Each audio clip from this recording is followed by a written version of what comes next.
అయ్యి బాబోయ్ ఏంటే నువ్వు తిరిగిపోతున్నావు? అరే అరే అయితే రేపు మా నాన్న మన పెళ్లి విషయంలో ఏదైనా ప్రాబ్లం చేస్తే నన్ను ఇలాగే లేపుకెళ్ళిపోతావా? ఒక్క సిగ్నల్ ఇచ్చావనుకో రెక్కలు కట్టుకుని నీ దగ్గర వాలిపోతాను. ఫుల్ గా కోఆపరేట్ చేస్తాను. తక్కువదానా మెంటల్. వాళ్ళ సమస్య వేరు, మన సమస్య వేరు. అయినా మీ నాన్న దగ్గర ఒక నిజాయితీ ఉందే. మీ నాన్న అడిగింది నేను ఇచ్చేసాను అనుకో, ఆటోమేటిక్ గా నేను అడిగింది మీ నాన్న ఇచ్చేస్తాడు. ఎదురానా? అంతేనా? ఇంకేంటి? ఎలాగైనా నువ్వు రావడానికి 2-3 రోజులు పడుతుంది కదా. అవును. అప్పటిదాకా సరిపడాదని ఇచ్చాడొచ్చుగా. అసలు 2 రూపాయలు ఇవ్వడానికి మీ బావ 20 సార్లు ఆలోచిస్తాడు. ఇదిగో తీసుకో 100 పెట్టుకో. పట్టు పేరు చెత్త చదవరు తినుకో, పొట్ట పాడైపోతే అంటే. నేను అడిగింది ఇది కాదు. మరి ఇంకేంటే?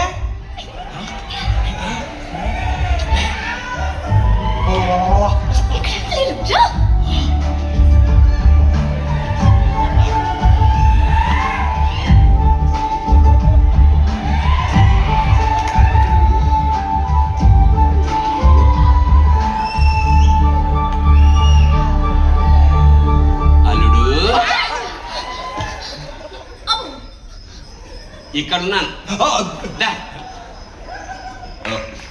Appointment order.